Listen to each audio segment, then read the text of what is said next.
Have you ever wondered how Jesus spoke to 5,000 people without a mic? യേശുക്രിസ്തു എങ്ങനെയാണ് 5000 പേർക്ക് മൈക്കില്ലാതെ 5000 പേരോട് പ്രസംഗിച്ചത് എന്ന് നിങ്ങൾക്ക് അറിയാമോ? I've always wondered at that. എനിക്ക് അത് ചിന്തിക്കുമ്പോൾ എപ്പോഴും അത്ഭുതം തോന്നാറുണ്ട്. He must have had such a powerful voice. We are all weaklings compared to him. കർത്താവിന് വളരെ ശക്തിയുള്ള ശബ്ദം ഉണ്ടായിരുന്നിരിക്കും. നമുക്ക് അതിനെ തുലനം ചെയ്യുമ്പോൾ You know what 5,000 people means? This whole compound and next compound and that compound. So many people. ഈ കോമ്പൗണ്ടും അടുത്ത കോമ്പൗണ്ടും ആ കോമ്പൗണ്ടും അത്രയധികം ആളുകളോട് 5,000 men plus women and children means 10,000 people. 5000 പുരുഷന്മാർ, പിന്നെ സ്ത്രീകൾ, കുഞ്ഞുങ്ങൾ, 10,000 പേരോളം. Boy, it must have been wonderful. അതൊരു അത്ഭുതകരമായ കാര്യം തന്നെ. So yesterday we were thinking of how bondage began in the human race. മനുഷ്യകുലത്തിൽ എങ്ങനെയാണ് ബന്ധനം ആരംഭിച്ചത് എന്ന് ഇന്നലെ നാം ചിന്തിക്കുകയുണ്ടായി. And so today we want to see how true liberty began. യഥാർത്ഥ സ്വാതന്ത്ര്യം എങ്ങനെ ആരംഭിച്ചു എന്ന് ഇന്ന് നമുക്ക് ചിന്തിക്കാം. That we saw how the devil tempted Eve. ഹവ്വയെ എങ്ങനെയാണ് പിശാച് പരീക്ഷിച്ചത് എന്ന് നാം കാണുകയുണ്ടായി ഇന്നലെ. Today we want to see how the devil tempted Jesus. ഇന്ന് പിശാച് എങ്ങനെയാണ് യേശുക്രിസ്തുവിനെ പരീക്ഷിച്ചത് എന്ന് നമുക്ക് നോക്കാം. And you'll see a lot of difference. അത് രണ്ടും തമ്മിൽ വളരെയധികം വ്യത്യാസം നമുക്ക് കാണുവാനായിട്ട് കഴിയും. Jesus was tempted in very difficult circumstances. യേശുക്രിസ്തു വളരെ ബുദ്ധിമുട്ടുള്ള സാഹചര്യങ്ങളിലാണ് പരീക്ഷിക്കപ്പെട്ടത്. First of all, he was in a wilderness, which is like a desert. ഒന്നാമതായി വനാന്തരത്തിൽ മരുഭൂമിയായ ഒരു പ്രദേശത്ത് വെച്ചാണ് യേശുക്രിസ്തു പരീക്ഷിക്കപ്പെട്ടത്. Desert depresses you. മരുഭൂമി നിങ്ങളെ നിരാശനാക്കുന്ന ഒരിടമാണ്. Adam and Eve were in a beautiful garden. ആദാമും ഹവ്വയും മനോഹരമായ ഒരു തോട്ടത്തിലായിരുന്നു. Secondly, രണ്ടാമതായി Jesus had not eaten for 40 days and then he was tempted. യേശുക്രിസ്തു 40 ദിവസം ഭക്ഷണം കഴിക്കാതെ ഇരുന്ന് അതിനുശേഷമാണ് യേശുക്രിസ്തുവിന് പരീക്ഷ നേരിടേണ്ടി വന്നത്. He was tempted during the 40 days, but final 3 temptations are after the 40 days. 40 ദിവസവും അവൻ പരീക്ഷിക്കപ്പെട്ടു. എന്നാൽ അവസാനത്തെ 3 പരീക്ഷ ഈ 40 ദിവസം കഴിഞ്ഞ ശേഷമാണ്. When you are so hungry, you become very weak. ഇത്രത്തോളം നിങ്ങൾ വിശപ്പോടെ ഇരിക്കുമ്പോൾ വളരെ ശരീരം ബലഹീനമാകും. And physical weakness makes you more prone to temptation. ശാരീരികമായ ക്ലേശം, ക്ഷീണം പരീക്ഷയ്ക്ക് വശംവദനാകുന്നതിന് നിങ്ങൾക്ക് കൂടുതൽ സാധ്യതയുണ്ടാക്കുന്നു. But Adam and Eve were in perfect health when they were tempted. എന്നാൽ ആദാമും ഹവ്വയും അവർ പരീക്ഷിക്കപ്പെട്ടപ്പോൾ പൂർണ്ണ ആരോഗ്യമുള്ളവരായിരുന്നു. So Jesus was tempted in very difficult circumstances. അതുകൊണ്ട് തന്നെ യേശുക്രിസ്തു പരീക്ഷിക്കപ്പെട്ടത് വളരെ ബുദ്ധിമുട്ടുള്ള സാഹചര്യങ്ങളിലാണ്. Much more difficult than any of us face. നാം ഇന്ന് അഭിമുഖീകരിക്കുന്നതിനെക്കാട്ടിലും വളരെ ബുദ്ധിമുട്ടുള്ള സാഹചര്യങ്ങൾ.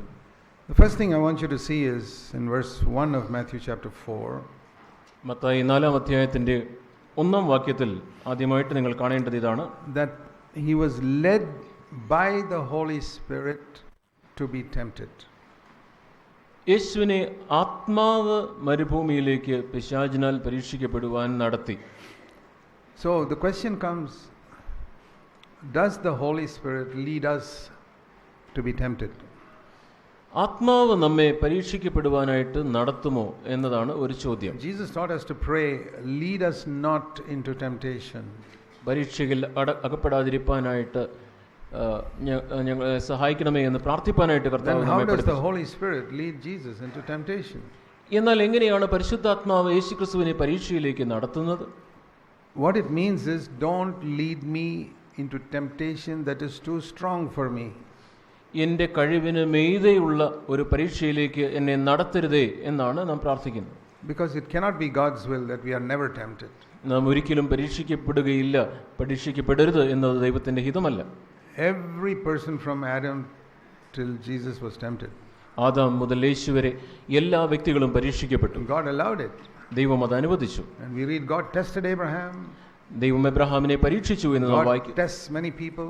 ദൈവം പലരെയും പരീക്ഷിക്കുന്നു. And temptation is one way by which God tests us. ദൈവം നമ്മെ ശോധിക്കുന്ന ഒരു വിധമാണ് ഈ പരീക്ഷ. You know, once I was studying about the fear of God. ഒരു പ്രാവശ്യം ഞാൻ ദൈവഭയത്തെക്കുറിച്ച് പഠിക്കുകയായിരുന്നു. And I tried to see which is the first time the word fear of God comes in the Bible. ദൈവവചനത്തിൽ ദൈവഭയം എന്ന വാക്ക് ആദ്യമായിട്ട് കാണുന്നത് എവിടെയാണ് എന്ന് ഞാൻ നോക്കുകയായിരുന്നു. And I found it's in Genesis 20. അത് ഉൽപ്പത്തി പുസ്തകം 20-ാം അധ്യായത്തിലാണ് എന്ന് ഞാൻ കണ്ടെത്തി. And it comes in connection with sexual sin. അത് ലൈംഗിക പാപവുമായി ബന്ധത്തിലാണ് ഈ പദപ്രയോഗം ആദ്യത്തിൽ കാണുന്നത്. See, the Holy Spirit inspired Genesis. പരിശുദ്ധാത്മാവ്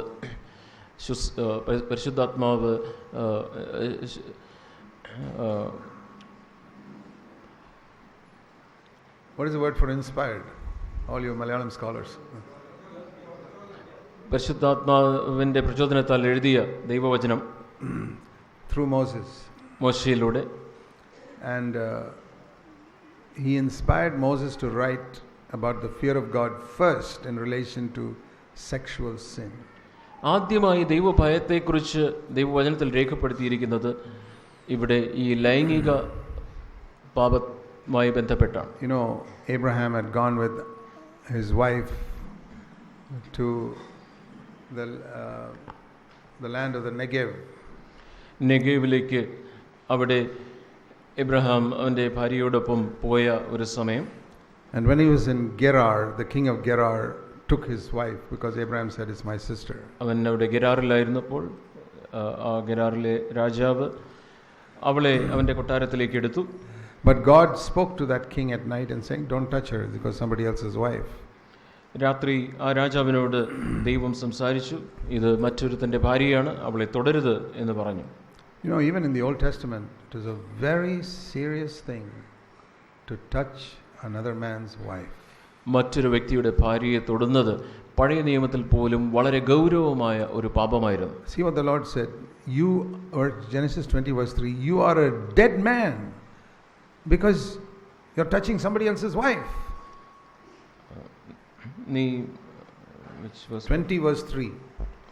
മൂന്നാമത്തെ വാക്യത്തിൽ ഇങ്ങനെ പറയുന്നു, നീ എടുത്ത സ്ത്രീ നിമിത്തം നീ മരിക്കും, അവളൊരു പുരുഷന്റെ ഭാര്യ എന്ന് അരുളി ചെയ്തു. You are a dead man. നീ മരിക്കും, നീ ഒരു മരിച്ച വ്യക്തിയാണ്. That means the punishment is death. Even for a person who is not even knowing the commandments of God. ദൈവത്തിന്റെ കൽപ്പനകൾ അറിഞ്ഞുകൂടാത്ത ഈ വ്യക്തിക്ക് പോലും ദൈവം അവനോട് പറയുന്നത് നീ മരിക്കും എന്നാണ്. Even for a heathen to touch another man's wife, God says death. ജാതീയനായ ഒരു വ്യക്തിക്ക് അവന് പോലും മറ്റൊരു വ്യക്തിയുടെ ഭാര്യയെ തൊടുന്നവന് മരണമാണ് ദൈവം പറയുന്നു. But I have seen even Christians ക്രിസ്ത്യാനികൾ who are so careless in becoming friendly with somebody else's wife. മറ്റൊരു വ്യക്തിയുടെ ഭാര്യയോട് സൗഹൃദ ബന്ധം സ്ഥാപിക്കുന്ന ക്രിസ്ത്യാനികളെ പോലും ഞാൻ കാണാറുണ്ട്. Just very lightly joking and laughing and all when they are alone with somebody's wife. മറ്റൊരു വ്യക്തിയുടെ ഭാര്യയോടൊപ്പം തനിയെ ആയിരിക്കുമ്പോൾ വളരെ ലാഘവത്തോടുകൂടെ ചിരിക്കുകയും കളിക്കുകയും ചെയ്യുന്നവർ. If there's anybody here like that, I want to say to you, you are on the way to death. അങ്ങനെയുള്ള ആരെങ്കിലും ഇവിടെ ഉണ്ടെങ്കിൽ ഞാൻ നിങ്ങളോട് പറയട്ടെ, നിങ്ങൾ മരണത്തിന്റെ വഴിയിലാണ്. Even physical death. ശാരീരികമായ മരണം പോലും. You are on the way to make your wife a widow and your children fatherless. നിങ്ങളുടെ ഭാര്യയെ ഒരു വിധവയാക്കുവാനും നിങ്ങളുടെ കുഞ്ഞുങ്ങളെ പിതാവില്ലാത്തവനാക്കുവാനും ഉള്ള യാത്രയിലാണ് നിങ്ങൾ. Be careful in trying to be friendly with somebody else's wife. മറ്റൊരു വ്യക്തിയുടെ ഭാര്യയോട് സൗഹൃദ ബന്ധം സ്ഥാപിക്കുമ്പോൾ നിങ്ങൾ ശ്രദ്ധാലുവായിരിക്കുക. God says it, takes it very seriously. ദൈവം അത് വളരെ ഗൗരവബോധത്തോടു കൂടിയാണ് എടുക്കുന്നത്. And then you read Abimelech called Abraham and said, "Why have you done this?" Verse 9. 9-ാം വാക്യത്തിൽ ദൈവം എബ്രഹാമിനെ വിളിച്ചിട്ട് നീ എന്തിനാണ് ഇങ്ങനെ ചെയ്തത് എന്ന് അവനോട് ചോദിക്കുന്നു. Because I could have sinned sexually with your wife. കാരണം അങ്ങനെ ചോദിച്ചു അവൻ പറയുന്നത്, കാരണം ഞാൻ പാപം ചെയ്യുവാനുള്ള സാധ്യത ഉണ്ടായിരുന്നല്ലോ. And Abraham said in verse 11, 11-ാം വാക്യത്തിൽ എബ്രഹാം I പറയുന്നു, thought there is no fear of God in this place. ഈ സ്ഥലത്ത് ദൈവഭയമില്ല എന്ന് ഞാൻ ചിന്തിച്ചു. That is the first time the phrase fear of God occurs in the Bible. വേദപുസ്തകത്തിൽ ദൈവഭയം എന്ന പദപ്രയോഗം ആദ്യമായിട്ട് കാണുന്നത് ഇവിടെയാണ്. And it is in relation to sexual sin. അത് ലൈംഗിക പാപവുമായി ബന്ധപ്പെട്ടാണ്. Then I asked the Lord another question. ദൈവത്തോട് മറ്റൊരു ചോദ്യം അവൻ ചോദിച്ചു. Why have you made this sexual pressure so strong in men right from the time they're almost 15 years old? 15 വയസ്സ് പ്രായം മുതൽ പുരുഷന്മാർക്ക് ഈ ലൈംഗിക മോഹം ഇത്ര ശക്തമായി വെച്ചിരിക്കുന്നത് എന്തുകൊണ്ടാണ്? And they can't get married till they're about 25, 10 years they have to struggle with this. 25 വയസ്സ് വരെ അവർക്ക് വിവാഹം കഴിക്കുവാനായിട്ട് കഴിയുന്നില്ല. 10 വർഷത്തോളം അവർ വളരെ ബുദ്ധിമുട്ടുന്നു, പ്രയാസപ്പെടുന്നു. Some are married later, 15 years they are struggling with this temptation. ചിലർ അതിനും ശേഷമാണ് വിവാഹം കഴിക്കുന്നത്. 15 വർഷത്തോളം അവർ ഈ പരീക്ഷയുമായിട്ട് പോരാടുന്നു. And the Lord said to me, ദൈവം എന്നോട് പറഞ്ഞു, this is a secret area in a man's life. ഒരു വ്യക്തിയുടെ രഹസ്യ ജീവിതത്തിലെ ഒരു കാര്യമാണിത്. Even his closest friends do not know whether he is sinning in this area. ഈ മേഖലയിൽ അവൻ പാപം ചെയ്യുന്നുണ്ടോ എന്ന് അവന്റെ ഏറ്റവും അടുത്ത സുഹൃത്തുക്കൾക്ക് പോലും അറിയില്ല. In his thoughts, അവന്റെ ചിന്തയിൽ, or by any other type of sexual sin, അല്ലെങ്കിൽ മറ്റേതെങ്കിലും തരത്തിലുള്ള ലൈംഗിക പാപത്തിലൂടെ he can sit in a church and have a very good testimony and be living in sexual sin regularly.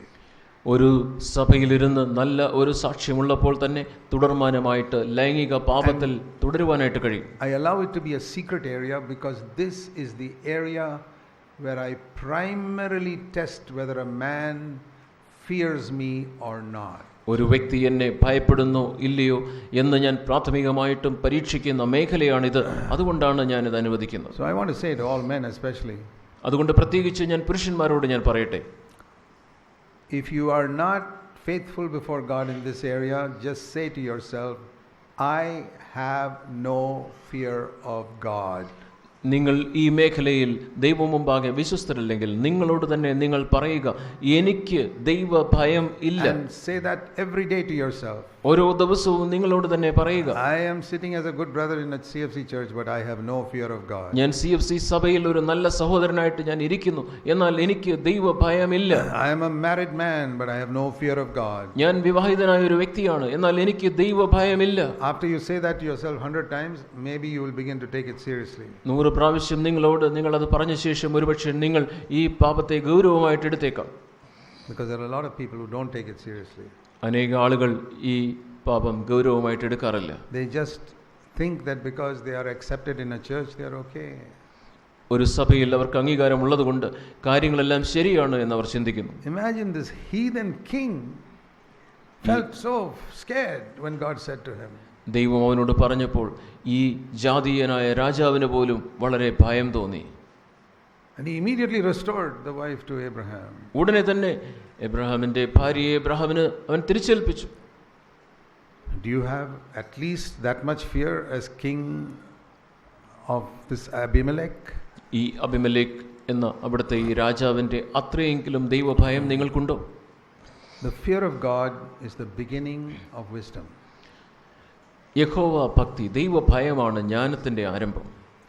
So the reason why Jesus overcame sin യേശുക്രിസ്തു പാപത്തെ ജയിച്ചതിന്റെ കാരണം was primarily because the spirit of the fear of the Lord filled him. യഹോവ ഭക്തിയുടെ ആത്മാവ്, ദൈവഭയത്തിന്റെ ആത്മാവിനാൽ അവൻ നിറയപ്പെട്ടവനായിരുന്നു എന്നതുകൊണ്ടാണ്. And that is how you can also follow Jesus and be kept from sin. അങ്ങനെയാണ് നിങ്ങൾക്കും യേശുവിനെ പിൻപറ്റുവാനും പാപത്തിൽ നിന്ന് വിട്ടുനിൽക്കുവാനും കഴിയുന്നത്. Have you noticed in 1 Corinthians 6? 1 കൊരിന്ത്യർ 6-ാം അധ്യായത്തിലെ ഈ വാക്യം നിങ്ങൾ ശ്രദ്ധിച്ചിട്ടുണ്ടോ? Paul divides, the Holy Spirit divides sins, all sins, into 2 categories. എല്ലാ പാപങ്ങളെയും പരിശുദ്ധാത്മാവ് 2 വിഭാഗമായി വേർതിരിക്കുന്നു. All the sins in the world. ഈ ലോകത്തിലുള്ള എല്ലാ പാപങ്ങളും. There are 2 categories. 2 ഭാഗങ്ങൾ, 2 വേർതിരിവുകൾ. It's very important to see it. അത് നിങ്ങൾ കാണുന്നത് വളരെ പ്രധാനമുള്ളതാണ്. 2 categories of sins. 2 തരത്തിലുള്ള പാപങ്ങൾ ഏതൊക്കെയാണ്? 1 Corinthians 6:18. 1 കൊരിന്ത്യർ 6:18. Flee immorality. ദുർനടപ്പ് വിട്ട് ഓടുവീൻ. Durnadappa. Immorality means related, in English it is related to sexual sin. ലൈംഗിക പാപം വിട്ട് ഓടുവീൻ. That is how it is in English. ഇംഗ്ലീഷിൽ അങ്ങനെയാണ് immorality. Because he's talking about that, about harlots and all in verse 16 and 17. 16, 17 വാക്യങ്ങളിലൊക്കെ വേശ്യയെക്കുറിച്ചും ഒക്കെയാണ് So അവൻ he's സംസാരിക്കുന്നത്. talking about adultery. അതുകൊണ്ട് അവൻ വ്യഭിചാരത്തെക്കുറിച്ചാണ് അവിടെ സംസാരിക്കുന്നത്. And he says in verse 18, every other sin is outside the body. മനുഷ്യൻ ചെയ്യുന്ന ഏത് പാപവും ശരീരത്തിന് പുറത്താകുന്നു. But the immoral man sins against his own body. പക്ഷേ വ്യഭിചാരം ചെയ്യുന്നവൻ, ലൈംഗികമായി ഈ തരത്തിലുള്ള പാപം ചെയ്യുന്നവൻ സ്വന്തം ശരീരത്തിന് വിരോധമായി പാപം ചെയ്യുന്നു. All sins can be divided into two categories. എല്ലാ പാപങ്ങളും രണ്ടായി വിഭജിക്കുവാൻ. One side is sexual sin. ഒരു വശത്ത് ലൈംഗിക പാപം, Other side is all other sins. മറ്റേ വശത്ത് മറ്റെല്ലാ പാപങ്ങളും. Are you understanding that? നിങ്ങൾക്കത് മനസ്സിലാവുന്നുണ്ടോ? One side is sexual sin, other side is all other sins. ഒരു വശത്ത് ലൈംഗിക പാപങ്ങൾ, മറുവശത്ത് മറ്റെല്ലാ പാപങ്ങളും. That is how God divides it. അങ്ങനെയാണ് ദൈവം ഈ So പാപങ്ങൾ there you see വിഭജിക്കുന്നത്. the seriousness of sexual sin. ലൈംഗിക പാപത്തിന്റെ ഗൗരവം നിങ്ങൾക്ക് അവിടെ നിന്ന് Take a മനസ്സിലാക്കുക. weighing balance. നിങ്ങൾ ഒരു ബാലൻസ് നിങ്ങൾ എടുക്കുന്നു, ത്രാസ് നിങ്ങൾ എടുക്കുന്നു, And you put all other sins there. നിങ്ങൾ ആ ത്രാസിന്റെ ഒരു തട്ടിൽ മറ്റെല്ലാ പാപങ്ങളും നിങ്ങൾ വയ്ക്കുന്നു. And this side, adultery, sexual sin. ഈ മറുവശത്ത് നിങ്ങൾ ലൈംഗിക പാപം, വ്യഭിചാരത്തെ നിങ്ങൾ വെക്കുന്നു. It's equal. അത് രണ്ടും എല്ലാം അത് ഒരുപോലെയാണ്, തുലനം. That's what this verse means. അതാണ് ഈ വാക്യത്തിന്റെ അർത്ഥം. Probably this side is heavier, sexual sin. ലൈംഗിക പാപം ഒരു പക്ഷേ അത് കൂടുതൽ ഭാരമുള്ളതായിരിക്കാം. If you turn to Isaiah chapter 11, യെശയ്യാവിന്റെ പുസ്തകം 11-ാം അധ്യായത്തിലേക്ക്, we need to understand how Jesus overcame sin. എങ്ങനെയാണ് യേശുക്രിസ്തു പാപത്തെ ജയിച്ചത് എന്ന് നാം What മനസ്സിലാക്കണം. did he have which Eve and Adam did not have? ഹവ്വയ്ക്കും ആദാമിനും ഇല്ലാതിരുന്ന എന്തായിരുന്നു യേശുക്രിസ്തുവിനുണ്ടായിരുന്നത്? Fear of God. ദൈവഭയം. Adam and Eve could have had that because on the previous day, the Saturday, they were with God the whole day. ശനിയാഴ്ച ദൈവത്തോടൊപ്പമായിരുന്നു ആ മുഴുവൻ ദിവസവും. അതുകൊണ്ട് തന്നെ ആദാമിനും ഹവ്വയ്ക്കും അവർക്ക് ദൈവഭയം ഉണ്ടാകുവാനുള്ള സാധ്യതയുണ്ടായിരുന്നു. They were created at the end of Friday.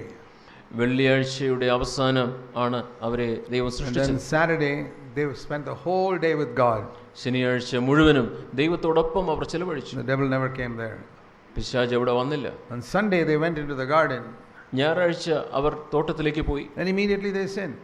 ഉടനെ തന്നെ അവർ പാപം ചെയ്തു. They had come from God's presence.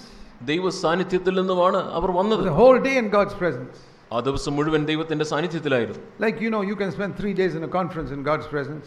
3 ദിവസം ദൈവത്തിന്റെ സാന്നിധ്യത്തിൽ ഒരു കോൺഫറൻസിൽ നിങ്ങൾക്ക് ചെലവഴിക്കുവാനായിട്ട് And കഴിയും. tomorrow you can go and commit a terrible sin. നാളെ നിങ്ങൾക്ക് പോയി പാപം ചെയ്യുവാനായിട്ട് കഴിയും. In your home, നിങ്ങളുടെ വീട്ടിൽ, in your office. നിങ്ങളുടെ ഓഫീസിൽ. Because you don't fear God. നിങ്ങൾ ദൈവത്തെ ഭയപ്പെടാത്തതുകൊണ്ട്. See, I told you the Pentecostal emphasis on the Holy Spirit is not a complete, correct emphasis. പെന്തിക്കോസ്തുകാർ പരിശുദ്ധാത്മാവിന് കൊടുക്കുന്ന ഊന്നൽ ശരിയായ ഊന്നലല്ല. I praise God for it. I praise God that they have emphasized the importance of the baptism in the Holy Spirit for 100 years. 100 വർഷത്തോളം പരിശുദ്ധാത്മാവിന്റെ സ്നാനത്തെക്കുറിച്ചുള്ള ഊന്നൽ അവര് നൽകിയതിന് ഞാൻ ദൈവത്തെ സ്തുതിക്കുന്നു. They did not emphasize how the Holy Spirit is mentioned in the life of Jesus.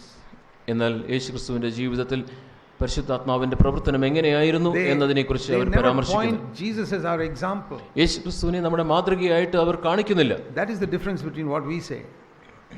നാം പറയുന്നതും അതും തമ്മിലുള്ള വ്യത്യാസം അതാണ്. We believe in the gift of tongues and all the gifts.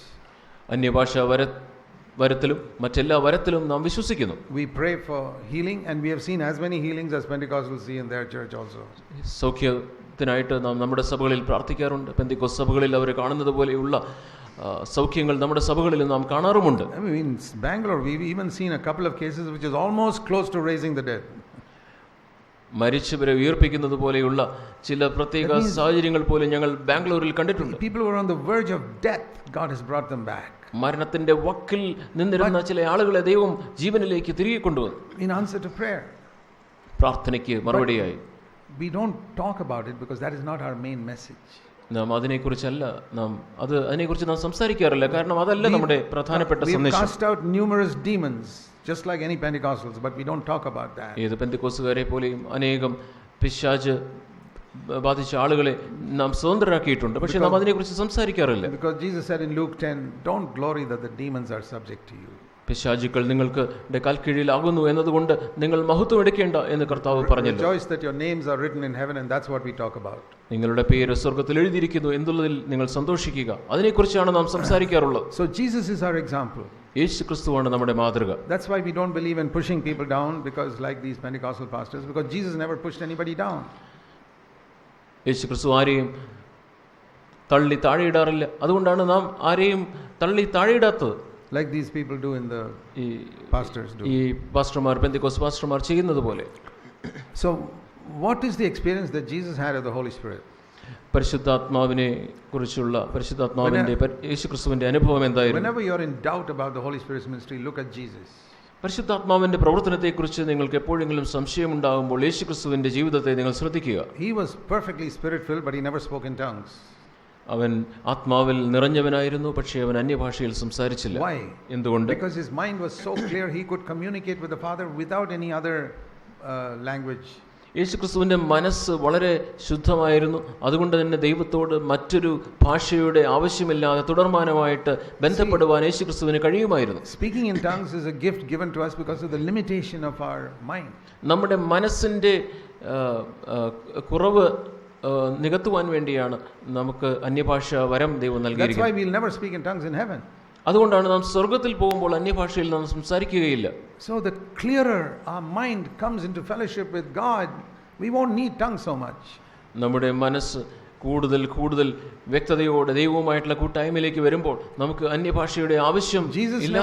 Jesus never needed it at all.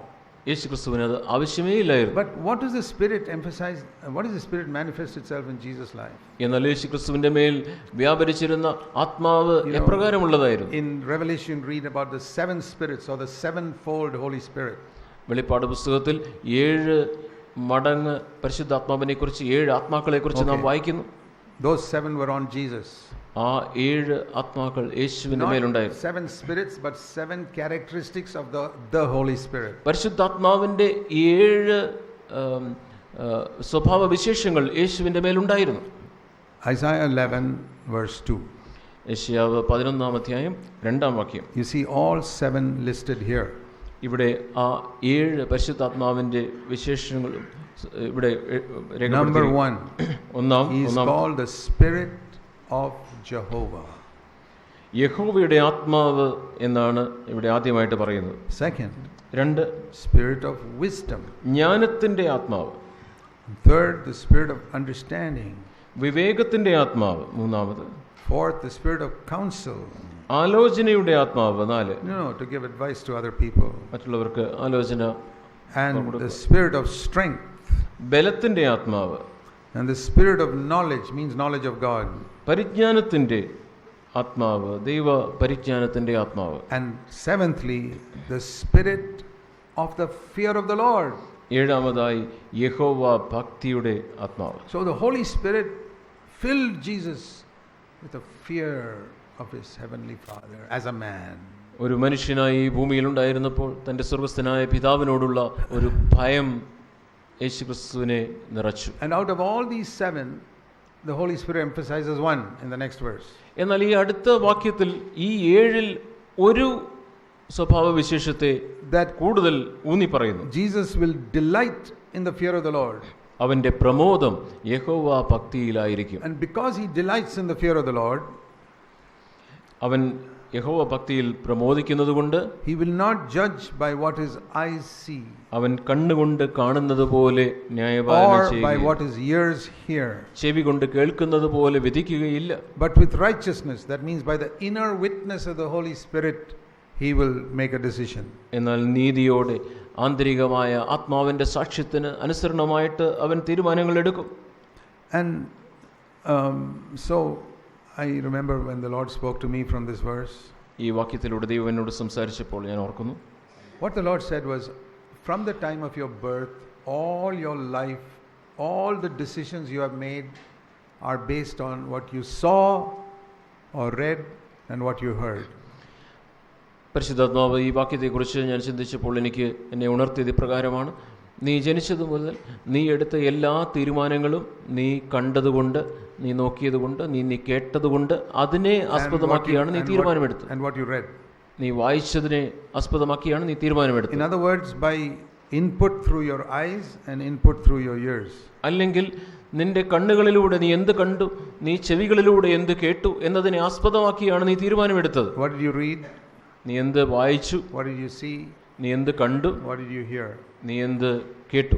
Almost all our decisions are based on these two inputs.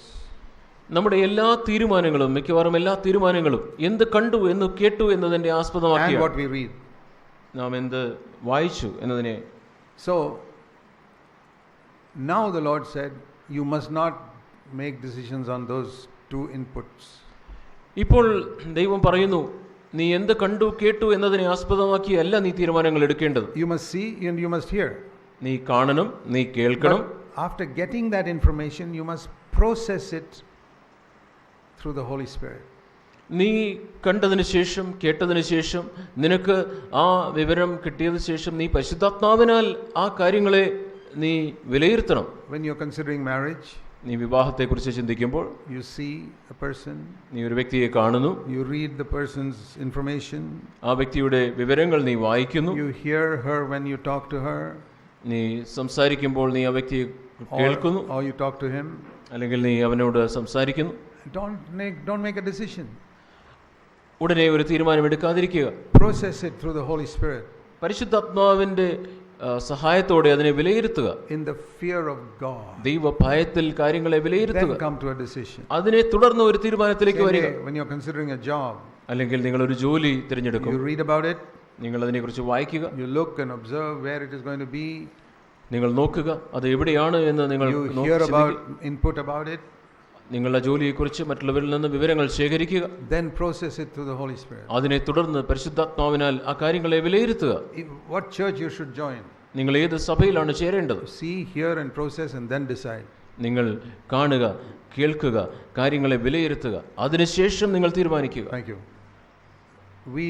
If we make all our decisions like this, we will make very few mistakes in our life. അങ്ങനെ നമ്മുടെ തീരുമാനങ്ങളെല്ലാം ഇപ്രകാരം നാം ചെയ്യുന്നുവെങ്കിൽ നാം ജീവിതത്തിൽ വളരെ കുറച്ച് തെറ്റുകൾ മാത്രമേ വരുത്തുകയുള്ളൂ. One mark of the fear of God. ദൈവഭയത്തിന്റെ ഒരു അടയാളം അതാണ്. When he delights in the fear of the Lord, he will not judge by what his eyes see or by what his ears hear. അവൻ എൻ്റെ പ്രമോദം ദൈവഭയത്തിലാകുമ്പോൾ അവൻ്റെ കണ്ണ് കാണുന്നത് പോലെ, ചെവിയിൽ കൂടെ കേൾക്കുന്നത് പോലെ അവൻ തീരുമാനമെടുക്കുകയില്ല. അവൻ അപ്രകാരം ഒരു തീരുമാനം എടുക്കുകയില്ല. Can that be written about you? നിങ്ങളെക്കുറിച്ച് അപ്രകാരം എഴുതി കഴിയുമോ? You never make a decision merely based on what you see and hear. നീ കാണുന്നതും കേൾക്കുന്നതും കൊണ്ട് മാത്രം നീ ഒരു തീരുമാനം എടുക്കുകയില്ല എന്ന് നിന്നെക്കുറിച്ച് പറയുവാൻ കഴിയുമോ? That you don't form an opinion about a person just by what you see and hear.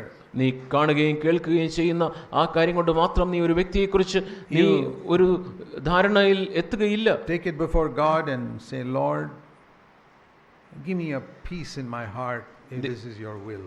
ദൈവമേ, ദൈവത്തിന്റെ മുമ്പാകെ ഈ കാര്യങ്ങൾ എടുത്തുകൊണ്ട് നിങ്ങൾ പറയുക, ദൈവമേ, ഇത് അങ്ങയുടെ ഹിതമാണെങ്കിൽ ഈ കാര്യങ്ങളെക്കുറിച്ച് എൻ്റെ ഹൃദയത്തിൽ ഒരു സമാധാനത്തെ അങ്ങ് നൽകണമേ. Romans 8:6.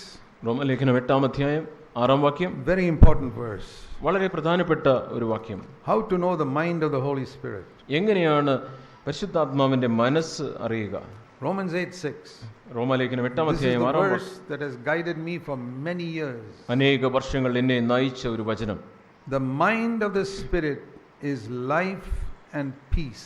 ആത്മാവിന്റെ ചിന്തയോ ജീവനും സമാധാനവും So തന്നെ. whenever I am considering some course of action, എന്തെങ്കിലും ഒരു പ്രത്യേക തീരുമാനം ഞാൻ എടുക്കുന്നതിനെ കുറിച്ച് ചിന്തിക്കുമ്പോൾ, if I find an upsurge of life and peace in my heart, I know that is the mind of the Spirit. എൻ്റെ ഉള്ളിൽ ജീവനും സമാധാനവും ഉയർന്നു പൊങ്ങുന്നു, ഉടനെ എനിക്ക് മനസ്സിലാക്കാം അത് ദൈവത്തിന്റെ ഹിതമാണ്. But if I find not an upsurge of life but a sort of a depression when I think of it, ജീവനും സമാധാനത്തിനും പകരം ഞാൻ അതിനെക്കുറിച്ച് ചിന്തിക്കുമ്പോൾ എനിക്ക് ഒരുതരം നിരാശയാണ് തോന്നുന്നതെങ്കിൽ, and uneasiness, ഒരു അസ്വസ്ഥതയാണ് മനസ്സിൽ തോന്നുന്നതെങ്കിൽ, then I know that is not the mind of the Spirit. അങ്ങനെയെങ്കിൽ എനിക്കറിയാം അത് ആത്മാവിന്റെ ചിന്തയല്ല. Once I know the mind of the Spirit, I don't care what 10,000 people come and tell me after that.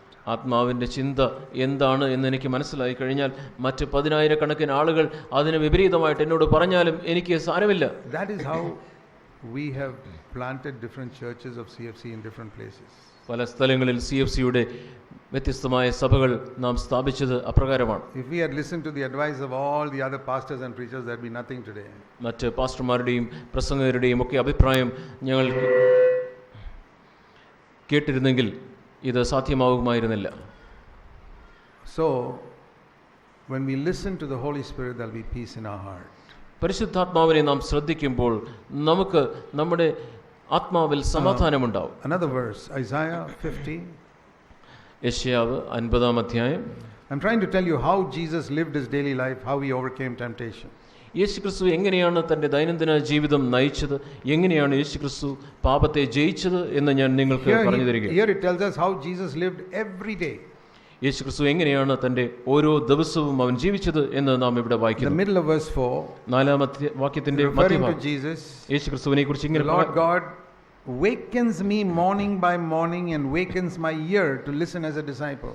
അവൻ രാവിലെ തോറും ഉണർത്തുന്നു, ശിഷ്യന്മാരെ പോലെ കേൾക്കേണ്ടതിന് അവൻ എൻ്റെ ചെവി ഉണർത്തുന്നു. What do you mean to listen as a disciple? ശിഷ്യനെ പോലെ കേൾക്കുക എന്നതിന്റെ അർത്ഥം എന്താണ്? In the heart, that means to learn and to obey. ഹൃദയത്തിൽ ഞാൻ പഠിക്കുക, അതിനെ തുടർന്ന് അനുസരിക്കുക. Every morning.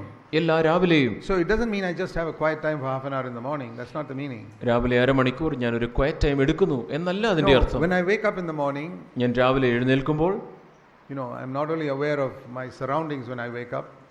ഞാൻ എഴുന്നേൽക്കുമ്പോൾ എൻ്റെ ചുറ്റുപാടുകളെ കുറിച്ച് മാത്രമല്ല ഞാൻ മനസ്സിലാക്കുന്നത്, my spirit is also, my heart is awake. എൻ്റെ ഹൃദയം ഉണർന്നിരിക്കുന്നു. Very often in my case, I don't even get out of bed till I have heard the Lord a little bit in my heart. എൻ്റെ ഹൃദയത്തിൽ ഞാൻ അല്പമെങ്കിലും ദൈവത്തെ ശ്രവിക്കാതെ ഞാൻ കിടക്ക വിട്ട് എഴുന്നേൽക്കാറില്ല മിക്കവാറും ദിവസങ്ങളിൽ. Even at least a few minutes. ചില മിനിറ്റുകളെങ്കിലും worship God and to hear what he has to say. ദൈവത്തെ ആരാധിച്ച് ദൈവത്തിന് എന്താണ് പറയാനുള്ളത് എന്ന് കേട്ട്, to be awake in my spirit. എൻ്റെ ആത്മാവിൽ ഉണർവുള്ളവനായി. And to hear, just like here. ഇവിടെ നാം വായിച്ചതുപോലെ, Lord, I am your disciple, what do you want me to do? ദൈവമേ, ഞാൻ അങ്ങയുടെ ശിഷ്യനാണ്, ഞാൻ എന്ത് ചെയ്യണമെന്ന് അങ്ങ് ആഗ്രഹിക്കുന്നു. And to keep that ear awake throughout the day.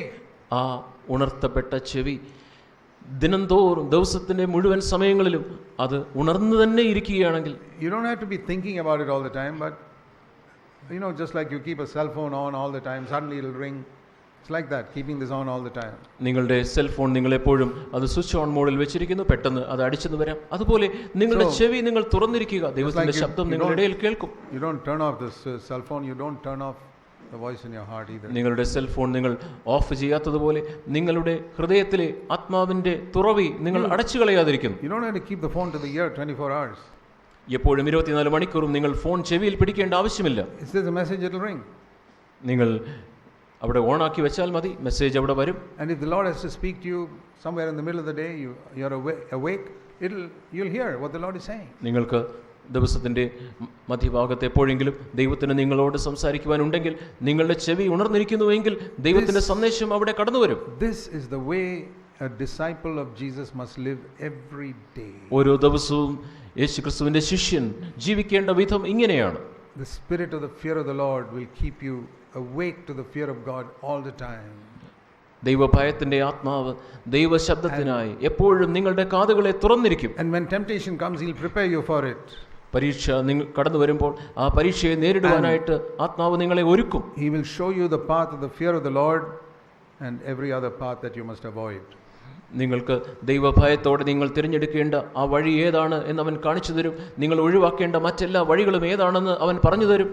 And it will be the way of the cross that he leads you to, the way of death to self. അവൻ നിങ്ങൾക്ക് കാണിച്ചു തരുന്ന നിങ്ങൾ തിരഞ്ഞെടുക്കേണ്ടത് വഴി ക്രൂശിന്റെ വഴിയായിരിക്കും, സ്വയത്തിന്റെ മരണത്തിലൂടെയുള്ള ജീവന്റെ മാർഗമായിരിക്കും. And not only that, അത് മാത്രമല്ല, it says in Isaiah 54, യെശയ്യാവ് 54, 50 verse 4, യെശയ്യാവ് 50-ന്റെ 4-ാം വാക്യം, that he'll then give you a word on your tongue to sustain needy people who come across your path. അതുമാത്രമല്ല, നിങ്ങളുടെ വഴിയിൽ വരുന്ന മറ്റാളുകളെ താങ്ങുവാനായി തളർന്നിരിക്കുന്നവനെ വാക്കുകൊണ്ട് താങ്ങുവാൻ അറിയേണ്ടതിന് കർത്താവ് എനിക്കൊരു വാക്ക് നൽകും. There are so many weary people in the world around us. തളർന്നിരിക്കുന്ന അനേകർ നമ്മുടെ ചുറ്റിനും ഈ ലോകത്തിലുണ്ട്. I am not going to meet all of them. അവരെയെല്ലാം പോയി കാണുവാനായിട്ട് എനിക്ക് Some of കഴിയുകയില്ല. them you will meet. അങ്ങനെയുള്ള ചിലരെ നിങ്ങളാണ് പോയി കാണുക. Some of those girls you will meet in your college or in your place of work. നിങ്ങളുടെ കോളേജിലോ നിങ്ങളുടെ ജോലി സ്ഥലത്തോ ആയിരിക്കും അങ്ങനെ തളർന്നിരിക്കുന്ന ഒരു പെൺകുട്ടിയെ നിങ്ങൾ കാണുന്നത്. I will never meet them. ഞാൻ അവരെ കാണുകയില്ല. Who is going to give them a word to sustain them? അവരെ ജീവിപ്പിക്കുവാൻ താങ്ങുവാനുള്ള ഒരു വാക്ക് ആരാണ് കൊടുക്കുവാൻ കഴിയുക? നിങ്ങൾക്ക്. You must keep your heart, ear awake. നിങ്ങളുടെ ഹൃദയം, നിങ്ങളുടെ ചെവികൾ തുറന്നിരുന്നാൽ മാത്രമേ അപ്രകാരം സാധിക്കുകയുള്ളൂ. And God will give you a word to encourage that other person. ആ വ്യക്തിയെ താങ്ങുവാൻ ഉത്സാഹിപ്പിക്കുവാനുള്ള തക്കതായ ഒരു വചനം ദൈവം നിങ്ങൾക്ക് നൽകും. They'll never come to a meeting here. ഇവിടെ ഒരു മീറ്റിംഗിന് അവർ വരില്ലായിരിക്കാം. You will meet them and God will give you a word to help them. അവരെ കാണുവാനായിട്ട് ദൈവം നിങ്ങൾക്ക് ഒരു അവസരം തരും. അവരെ താങ്ങുവാനുള്ള ഒരു വാക്കും ദൈവം നിങ്ങൾക്ക് നൽകും. Not a big long message. അതൊരു വലിയ ദീർഘമായ സന്ദേശമായിരിക്കണമെന്നില്ല. One sentence. ഒരു വാക്യം. That's enough. അത് മതി. So keep awake in your spirit all the time. എപ്പോഴും നിങ്ങളുടെ ആത്മാവിൽ നിങ്ങൾ ഉണർവുള്ളവരായിരിക്കുക. So that is how when the Spirit of God, Matthew 4, led Jesus to be tempted. അങ്ങനെയാണ് യേശുക്രിസ്തുവിനെ ആത്മാവ് പരീക്ഷിക്കപ്പെടുവാനായിട്ട് മരുഭൂമിയിലേക്ക് നടത്തിയത്. This is how he overcame. ഇങ്ങനെയാണ് അവൻ ജയിച്ചത്. So when the devil came, പിശാച് വന്നപ്പോൾ, അതുകൊണ്ട് and said, verse 3, മൂന്നാം വാക്യത്തിൽ ഇങ്ങനെ വായിക്കുന്നു, if you are the Son of God, നീ ദൈവപുത്രൻ എങ്കിൽ, just like in Eve's case, question what God has said.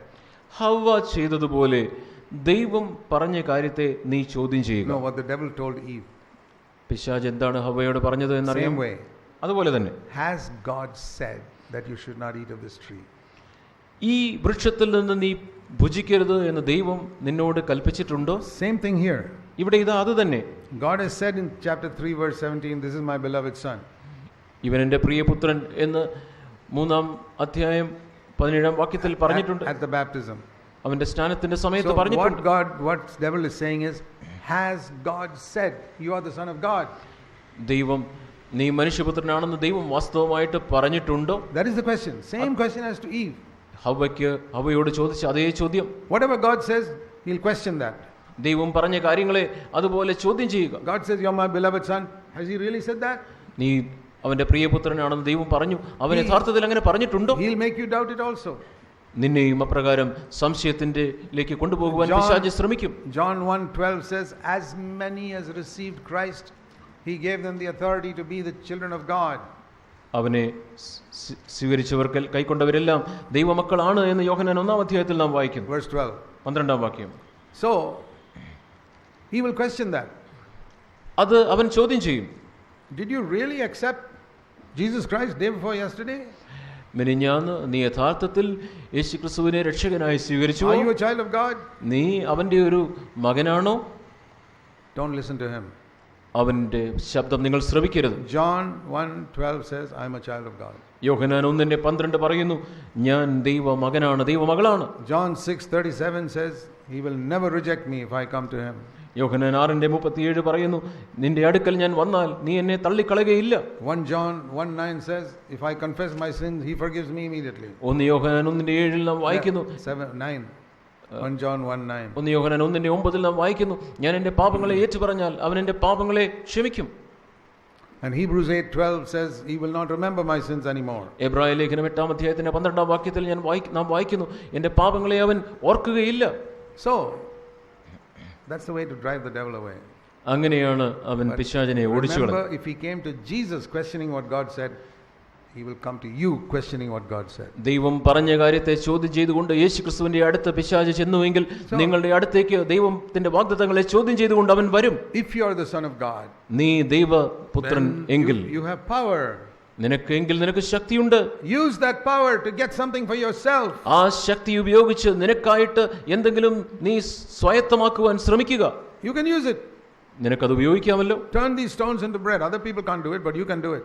മറ്റുള്ളവർക്ക് അത് ചെയ്യുവാൻ കഴിയുകയില്ല. ഈ കല്ലിനെ നീ അപ്പമായി മാറ്റുക.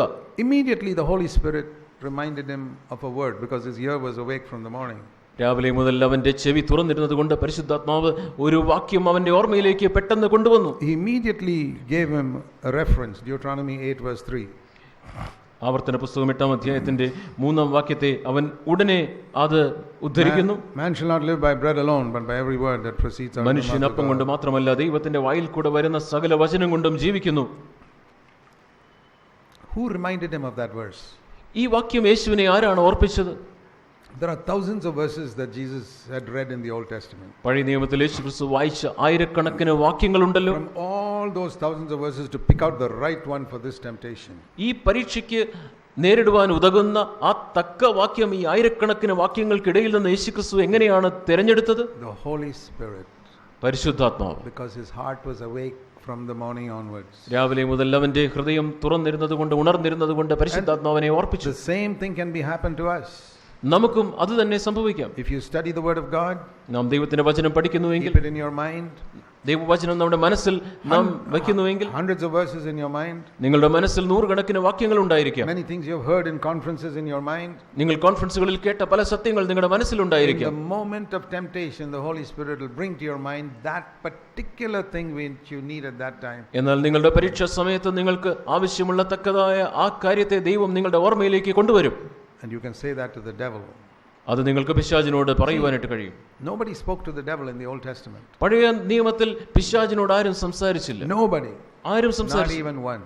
ഒരു മനുഷ്യൻ, ഒരു വ്യക്തി. The first person you see talking directly to the devil is Jesus Christ. പിശാചിനോട് നേരിട്ട് എതിർത്ത് സംസാരിക്കുന്ന ആദ്യത്തെ വ്യക്തി നാം കാണുന്നത് യേശുക്രിസ്തുവാണ്. And then you see the apostles speaking to the devil and casting out demons. അതിനെ തുടർന്ന് അപ്പോസ്തലന്മാർ പിശാചിനോട് നേരിടുന്നതും പിശാചിനെ പുറത്താക്കുന്നതും നാം കാണുന്നു. You can also speak to the devil. നിങ്ങൾക്കും പിശാചിനോട് എതിർത്ത് സംസാരിക്കുവാൻ കഴിയും. I told you the other day, when you pray to Jesus after you received him as your Savior and Lord, നിങ്ങൾ യേശുക്രിസ്തുവിനെ നിങ്ങളുടെ രക്ഷകനും നാഥനുമായിട്ട് സ്വീകരിച്ച ശേഷം, I say to the devil, I don't belong to you.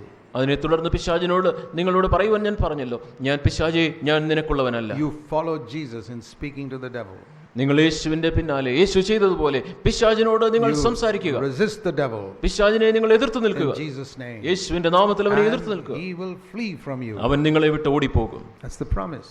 അത് ദൈവത്തിന്റെ വാഗ്ദത്തമാണ്. So we see here the devil was tempting him to use his power for his personal gain.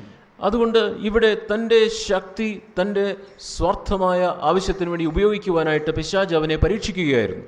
This is a big temptation for all servants of God. എല്ലാ ദൈവ ശുശ്രൂഷകർക്കും ഉള്ള ഒരു വലിയ പരീക്ഷയാണിത്. We have power. നമുക്ക് ശക്തിയുണ്ട്. God has anointed you with the Holy Spirit. ദൈവം നിങ്ങളെ പരിശുദ്ധാത്മാവിനാൽ അഭിഷേകം ചെയ്തിട്ടുണ്ട്. I know that with the gift God has given me of preaching and spiritual authority in the church, എനിക്ക് ദൈവവചനം സംസാരിക്കുവാനും സഭയിൽ ആത്മീകമായ അധികാരത്തിനും ആയിട്ട് ദൈവം തന്ന ഈ വരം, I can work in such a way that people will just implicitly obey what I say. ഞാൻ പറയുന്നത് അതുപോലെ ആളുകളെ അനുസരിക്കുവാൻ തക്കവണ്ണം എനിക്കത് ഉപയോഗിക്കുവാൻ I കഴിയും. can use my gift to make money for myself. എനിക്ക് വേണ്ടി പണം ഉണ്ടാക്കുവാനായിട്ട് എൻ്റെ വരം എനിക്ക് ഉപയോഗിക്കുവാൻ കഴിയും. Very easy. വളരെ എളുപ്പത്തിൽ ചെയ്യുവാൻ കഴിയും. That is the temptation here. ഇവിടെയും ഉള്ള പരീക്ഷ അതാണ്. Use your power to get some benefit for yourself. നിനക്ക് ഏതെങ്കിലും ലാഭമുണ്ടാക്കുവാൻ വേണ്ടി നിന്റെ ശക്തിയെ നീ ഉപയോഗിക്കുക. You've been anointed. നീ അഭിഷേകമുള്ളവനാണ്. Use your power to turn stones into bread. നീ അഭിഷേകം ഉപയോഗിച്ച് കല്ലിനെ അപ്പമാക്കി മാറ്റുക. He said no. അവൻ പറഞ്ഞു ഇല്ല. For a preacher it may be to get money from people. ഒരു പ്രസംഗകനെ സംബന്ധിച്ചോളം അത് ആളുകളുടെ കയ്യിൽ നിന്നും പണത്തെ വാങ്ങുന്നതിലായിരിക്കാം. Say no. വേണ്ട എന്ന് പറയുക. To rule over people. അല്ലെങ്കിൽ ആളുകളെ ഭരിക്കുന്നതിന് വേണ്ടിയായിരിക്കും. Say no. വേണ്ട എന്ന് പറയുക. This is what the Lord taught me very early in my Christian life. എൻ്റെ ക്രിസ്തീയ ജീവിതത്തിന്റെ ആരംഭ നാളുകളിൽ തന്നെ ദൈവം എന്നെ പഠിപ്പിച്ച പാഠം ഇതാണ്. I have given you my power. ഞാൻ നിനക്ക് എൻ്റെ ശക്തിയെ നൽകിയിട്ടുണ്ട്. It's a tremendous authority to be able to preach God's word with an anointing. അഭിഷേകത്തോടെ ദൈവവചനം സംസാരിക്കുക എന്ന് പറയുന്നത് അത് വളരെ അധികാരമാണ്. It's very easy for you to make money with this gift. ഈ വരം ഉപയോഗിച്ച് പണമുണ്ടാക്കുക എന്നത് വളരെ എളുപ്പമാണ്. Like a lot of other people are doing. മറ്റ് പലരും ചെയ്യുന്നത് പോലെ. But you must never do it. പക്ഷേ നീ അതൊരിക്കൽ പോലും ചെയ്യരുത്. If you do it, I will take away my anointing. നീ അങ്ങനെ ചെയ്താൽ എൻ്റെ അഭിഷേകത്തെ ഞാൻ നിന്നിൽ നിന്നും നീക്കിക്കളയും. I have obeyed God all these years. ഈ കഴിഞ്ഞ വർഷങ്ങൾ മുഴുവൻ ഞാൻ ദൈവത്തെ അനുസരിച്ചു. And the other thing he says is it's very easy for you to use this authority to have power over people that they will listen to you. നീ പറയുന്നതെല്ലാം കേൾക്കുമാർ ആളുകളുടെ മേൽ ഭരിക്കുവാൻ, ആളുകളുടെ മേൽ അധികാരം ഉപയോഗിക്കുവാൻ നിനക്ക് ഈ വരത്തെ ഉപയോഗിക്കാം. You must never use that power. നിനക്ക് നീ ആ ശക്തി ഒരിക്കലും അതിനുവേണ്ടി ഉപയോഗിക്കരുത്. Give your advice and tell them to seek God. നീ നിന്റെ ഉപദേശം അവരോട് പറയണം. അതിനെ തുടർന്ന് അവർ ദൈവമുഖം അന്വേഷിക്കുവാൻ നീ ഉത്സാഹിപ്പിക്കുക. Never tell them thus said the Lord. ദൈവം ഇങ്ങനെ പറയുന്നു എന്ന് പറഞ്ഞ് നിന്റെ അഭിപ്രായം അവരുടെ മേൽ നീ അടിച്ചേൽപ്പിക്കരുത്. You can say that and people will listen to you. നിങ്ങൾ അങ്ങനെ പറഞ്ഞാൽ ആളുകൾ നിന്നെ അനുസരിച്ചേക്കാം. You must never say it. നീ ഒരിക്കലും അങ്ങനെ പറയരുത്. And I have obeyed God. ഞാൻ കഴിഞ്ഞ വർഷങ്ങളിലെല്ലാം ദൈവത്തെ ഞാൻ അനുസരിച്ചു. So many people come to me for advice. അനേക ആളുകൾ ഉപദേശത്തെ അവര് come to me for advice. അനേക ആളുകൾ എൻ്റെ അടുത്തേക്ക് ഉപദേശത്തിനായിട്ട് വരാറുണ്ട്. And I tell them, ഞാൻ അവർക്ക് ഉപദേശം കൊടുക്കാറുണ്ട്. This is what I think. ഞാൻ ഇങ്ങനെ ചിന്തിക്കുന്നു എന്നാണ് ഞാൻ പറയാറുള്ളത്. You take it. നിങ്ങൾക്കത് വേണമെങ്കിൽ എടുക്കാം. Don't do like I say. ഞാൻ പറയുന്നത് പോലെ നിങ്ങൾ ചെയ്യേണ്ട. Please. ദയവായി. If you do that, I will not give you advice again. നിങ്ങൾ ഞാൻ പറയുന്നത് പോലെ ചെയ്യും എങ്കിൽ ഞാൻ നിങ്ങൾക്ക് ഉപദേശം തരികയില്ല. You take it before God. ഞാൻ പറയുന്ന ഉപദേശവുമായിട്ട് നിങ്ങൾ ദൈവമുഖത്ത് അന്വേഷിക്കുക. Lord, do you want me to do this or not? ഞാൻ ഇത് ചെയ്യണമോ ചെയ്യേണ്ടയോ എന്ന് ദൈവത്തോട് ചോദിക്കുക. And I want you to do what Jesus tells you. യേശുക്രിസ്തു നിന്നോട് എന്ത് പറയുന്നുവോ അത് നീ ചെയ്യുക. And if you don't do what I say, ഞാൻ പറഞ്ഞത് നീ ചെയ്യുന്നില്ല എങ്കിൽ I'll be very happy. If the Lord leads you in some other way, do that. ദൈവം നിന്നെ മറ്റൊരു വഴിയിലാണ് നടത്തുന്നതെങ്കിൽ എനിക്ക് ഒട്ടും വിഷമമില്ല, ഞാൻ സന്തോഷവാനായിരിക്കും. And if you make a mess of your life, നിങ്ങളുടെ ജീവിതം നിങ്ങൾ അതിനെ തുടർന്ന് അതൊരു പ്രശ്നസങ്കീർണമായി മാറിയാൽ, you come back to me, നിങ്ങൾ വീണ്ടും എൻ്റെ അടുക്കിലേക്ക് വന്നാൽ, I will never tell you I told you so.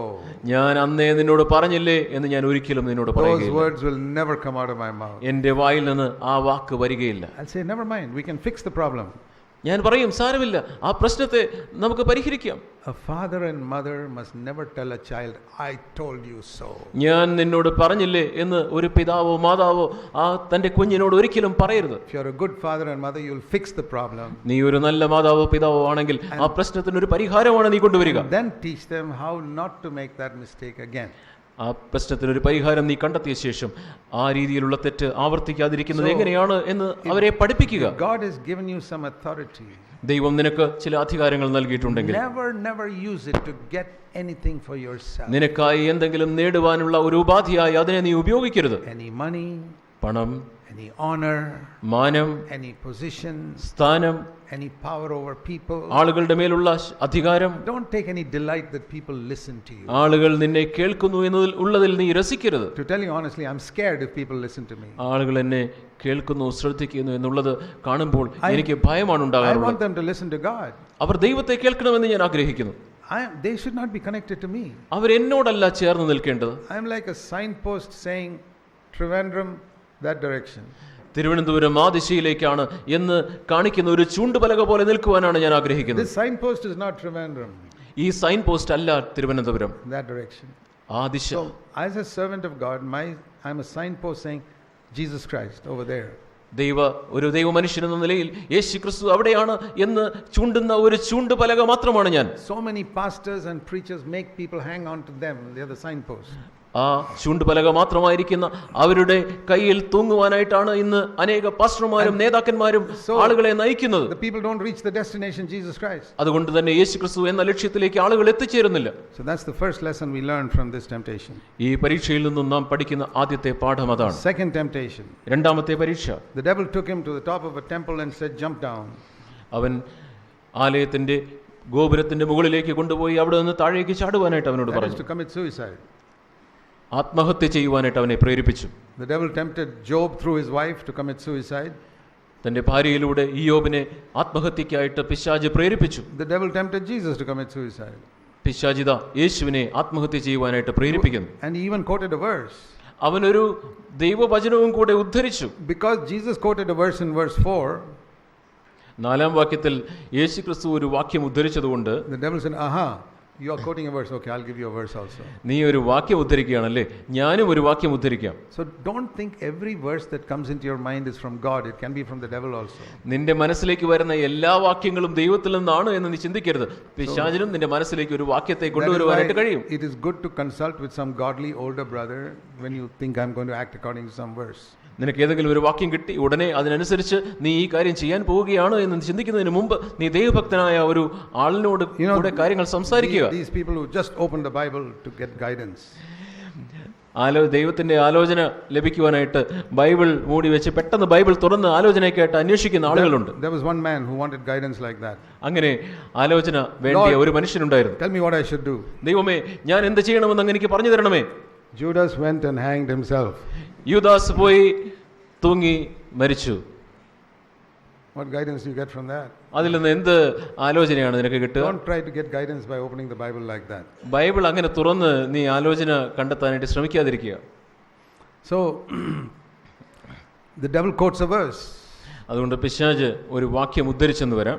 And very often I'll tell you, the devil will try to give you a verse which you like. നിനക്ക് ഇഷ്ടമുള്ള ഒരു വാക്യം ചിലപ്പോൾ പിശാച് തന്നെന്ന് വരും. Let me give you an example. ഉദാഹരണം പറയാം. I've used this before. ഞാനത് നേരത്തെ പറഞ്ഞിട്ടുണ്ട്. Supposing your parents propose a girl called Grace to you. കൃപ എന്ന ഒരു പെൺകുട്ടിയെ നിങ്ങളുടെ മാതാപിതാക്കൾ നിങ്ങൾക്ക് വിവാഹാലോചനയുമായിട്ട് കൊണ്ടുവന്നു. You don't like her face and you don't want to marry her. അവളുടെ മുഖം നിങ്ങൾക്ക് ഇഷ്ടമല്ല, അവളെ വിവാഹം കഴിക്കുവാൻ നിങ്ങൾക്ക് താല്പര്യവുമില്ല. You read in the Bible, my grace is sufficient for you. ബൈബിളിൽ വായിക്കുന്നു, എൻ്റെ കൃപ നിനക്ക് മതി. So you say, God has told me, ദൈവം എന്നോട് പറഞ്ഞു, His grace is sufficient for me, I don't need this grace. അവൻ മാതാപിതാക്കളോട് പറയുന്നു, ദൈവത്തിന്റെ കൃപ എനിക്ക് മതി എന്നാണ് ദൈവത്തിന്റെ വചനം പറയുന്നത്, അതുകൊണ്ട് എനിക്ക് ഈ കൃപ വേണ്ട. Okay. Another case. മറ്റൊരു case. Here is a boy who is in love with a girl called Grace. ഇതാ കൃപ എന്ന ഒരു പെൺകുട്ടിയോട് സ്നേഹം തോന്നുന്ന ഒരു ചെറുപ്പക്കാരൻ. And he wants to convince his parents. അവന്റെ മാതാപിതാക്കളെ അവന് ഇത് കൃപ തനിക്കുള്ളതാണ് എന്ന് ബോധ്യപ്പെടുത്തണം. He finds the same verse. ഈ വാക്യം തന്നെ എടുക്കുന്നു. My grace is sufficient for you. എൻ്റെ കൃപ നിനക്ക് മതി. And he goes to his parents. മാതാപിതാക്കളോട് പറയുന്നു, The Lord has showed me this grace is His grace and that is enough for me. ഈ കൃപയാണ് ദൈവത്തിന്റെ കൃപ, അതെനിക്ക് മതി എന്ന് ദൈവം എന്നെ കാണിച്ചു തന്നിരിക്കുന്നു. From the same verse, two people get completely opposite direction. ഒരേ വാക്യത്തിൽ നിന്ന് രണ്ട് വ്യക്തികൾക്ക് രണ്ട് എതിർ ദിശയിലാണ് അവർക്ക് ആലോചന ലഭിക്കുന്നത്. We read into the Bible what we want to see. നമുക്ക് എന്ത് കാണണമെന്ന് ആഗ്രഹിക്കുന്നുവോ അത് നാം ബൈബിളിൽ തിരഞ്ഞു കണ്ടെത്തുവാൻ ശ്രമിക്കുന്നു. The heart is deceitful above all things. എല്ലാറ്റിനെക്കാട്ടിലും നമ്മുടെ ഹൃദയം കപടമാണ് എന്ന് നാം remember, the devil can quote scripture. He quoted scripture to Jesus. പിശാച് യേശുവിനോട് ഒരു വാക്യം ഉദ്ധരിച്ചു, പിശാചിന് നിങ്ങളോടും വാക്യം ഉദ്ധരിക്കുവാൻ when the devil said it is written, പിശാച് എഴുതിയിരിക്കുന്നു എന്ന് പറഞ്ഞപ്പോൾ, because Jesus had earlier said it is written, അങ്ങനെ എഴുതിയിരിക്കുന്നു എന്ന് യേശുക്രിസ്തു അതിനു മുമ്പേ പറഞ്ഞല്ലോ. The devil says in verse 6, it is written. ആറാം വാക്യത്തിൽ പിശാച് പറയുന്നു, അപ്രകാരം His എഴുതിയിരിക്കുന്നു, angels will take care of you. ദൂതന്മാർ നിന്നെ കാക്കുമെന്ന് പറഞ്ഞിരിക്കുന്നു. Protect you. അവൻ നിന്റെ കാൽ കല്ലിനോട് തട്ടാതെ നിന്നെ കാക്കും. എന്താണ് യേശു പറഞ്ഞത്? On the other hand, it is also written, verse 7. അവിടെ യേശു ഏഴാം വാക്യത്തിൽ പറയുന്നത് ഇങ്ങനെയും കൂടെ എഴുതിയിരിക്കുന്നു എന്ന് പറയുന്നു. If you want to know the full truth, ദൈവവചനത്തിന്റെ പൂർണ്ണമായ സത്യം നിങ്ങൾക്ക് മനസ്സിലാക്കുവാൻ താല്പര്യമുണ്ടെങ്കിൽ, it is written is not enough. ഇപ്രകാരം എഴുതിയിരിക്കുന്നു എന്ന് മാത്രം പോരാ. It must be it is written and it is also written. എഴുതിയിരിക്കുന്നു, ഇങ്ങനെയും എഴുതിയിരിക്കുന്നു, ഇത് രണ്ടും ചേർന്ന് വരണം. Like the two wings of a bird. ഒരു പക്ഷിയുടെ രണ്ട് ചിറക് പോലെ. If a bird had only one wing, you know what will happen? ഒരു പക്ഷിക്ക് ഒരു ചിറക് മാത്രമേ ഉണ്ടായിരുന്നുവെങ്കിൽ എന്ത് സംഭവിക്കുമെന്ന് നിങ്ങൾക്കറിയാമോ? Just think. നിങ്ങളൊന്ന് ചിന്തിച്ചു നോക്കുക. Trying to fly with one wing. ഒറ്റ ചിറക് കൊണ്ട് പറക്കുവാൻ ശ്രമിക്കുന്ന ഒരു പക്ഷി, it will go round and round and round and round and round. അതിങ്ങനെ ഒറ്റ ചിറക് കൊണ്ട് പറന്നാൽ ഇങ്ങനെ വട്ടം കറങ്ങിക്കൊണ്ടിരിക്കും. But both wings it goes forward. എന്നാൽ രണ്ട് ചിറക് കൊണ്ടും കറങ്ങിയ അത് പറന്നാൽ അത് മുമ്പോട്ട് നീങ്ങും. That's why aeroplanes also have got two wings. അതുകൊണ്ടാണ് എയ്റോപ്ലെയിനുകൾക്കും രണ്ട് ചിറകുകളുള്ളത്. So we also to go forward we must have it is written and it is also written. അതുകൊണ്ട് നമുക്ക് മുമ്പോട്ട് പോകണമെങ്കിൽ ദൈവവചനത്തിൽ എഴുതിയിരിക്കുന്നു, ദൈവവചനത്തിൽ ഇങ്ങനെയും എഴുതിയിരിക്കുന്നു, ഈ രണ്ട് ചിറകുകൾ കൊണ്ട് നാം മുമ്പോട്ട് പോകണം. You shall know the truth and the truth shall set you free. നിങ്ങൾ സത്യം അറിയുകയും സത്യം നിങ്ങളെ സ്വതന്ത്രരാക്കുകയും ചെയ്യും. But the truth has got two wings, not one. എന്നാൽ ഈ സത്യത്തിന് രണ്ട് ചിറകുകളുണ്ട്, ഒറ്റ ചിറകല്ല. So please remember that. ദയവായിട്ട് നിങ്ങൾ ഈ കാര്യം ഓർക്കുക. Somebody says, the Lord has said, I am the Lord that heals you, so don't take medicine, just go to the Lord. ചില ആളുകൾ പറയുന്നു, ഞാൻ നിന്നെ സൗഖ്യമാക്കുന്ന യഹോവ, അതുകൊണ്ട് നീ മരുന്ന് കഴിക്കേണ്ട, നീ യഹോവയുടെ അടുത്തേക്ക് ചെന്നാൽ മതി. Then you have to tell him, അങ്ങനെയുള്ള വ്യക്തിയോട് പറയണം, it is also written. ദൈവവചനത്തിൽ ഇങ്ങനെയും എഴുതിയിരിക്കുന്നു. Take a little medicine for your stomach's infirmities. 1 Timothy 5:23. 1 Timotheos 5:23 23 വാക്യത്തിൽ നിന്റെ വയറിലെ അസ്വസ്ഥതയ്ക്കായിട്ട് നീ അല്പം മരുന്ന് കഴിക്കുക എന്നും എഴുതിയിട്ടുണ്ട്. So it is also written, so you don't get into some crazy teaching that I don't take medicine. ഞാൻ മരുന്ന് എടുക്കുകയില്ല എന്നുള്ള ഏതെങ്കിലും തരത്തിലുള്ള ഒരു ഭോഷത്വപരമായ ഉപദേശത്തിലേക്ക് നീ പോയി Or somebody says, I am the Lord that healeth thee, so you'll never be sick. അല്ലെങ്കിൽ മറ്റൊരു വ്യക്തി പറയുന്നു, ഞാൻ നിന്നെ സൗഖ്യമാക്കുന്ന യഹോവ, അതുകൊണ്ട് നീ ഒരിക്കലും രോഗാതുരനാവുകയില്ല. God will always heal your sickness. ദൈവം എപ്പോഴും നിന്റെ രോഗത്തെ സൗഖ്യമാക്കും. Then you tell him in 2 Kings 13, Elisha was sick and he died of that sickness. നിങ്ങൾ എലീശയെ കുറിച്ച് നിങ്ങൾ രാജാക്കന്മാരുടെ പുസ്തകത്തിൽ നിന്ന് കാണിക്കണം. 2 Kings 13. 2 രാജാക്കന്മാർ 13-ാം അധ്യായം. എലീശ രോഗിയായിരുന്നു, അവൻ രോഗത്തിൽ മരിച്ചു. He was the greatest prophet. അന്നത്തെ ഒരു വലിയ പ്രവാചകൻ. He became sick and he was not healed. അവന് രോഗം വന്നു, അവന്റെ രോഗം സൗഖ്യമായില്ല.